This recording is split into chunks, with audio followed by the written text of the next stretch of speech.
Panglima TNI Laksamana Yudo Margono menekankan kepada pasukan yang tergelar di Papua dalam melaksanakan tugas operasi penegakan hukum agar tidak melanggar hak asasi manusia. Berikut informasi selengkapnya untuk Anda.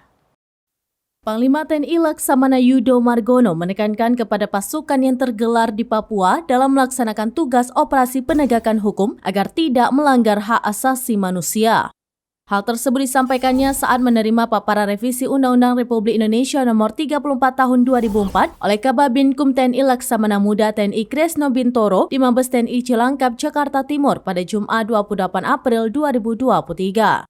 Yudo meminta para pasukan yang tergelar di Papua dalam melaksanakan tugas operasi penegakan hukum di Papua agar tidak melanggar hak asasi manusia atau HAM. Di antaranya tidak menyiksa, membunuh masyarakat sipil yang tidak ada kaitannya dengan kelompok separatis teroris atau KST.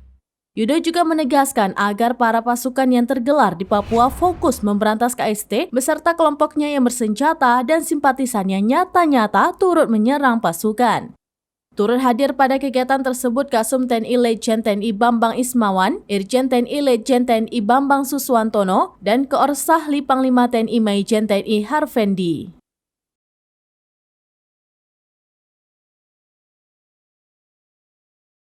Demikian informasi terkini, Syedara saksikan terus beragam informasi terkini dan menarik lainnya. Jangan lupa like dan share seluruh akun seraminis.com.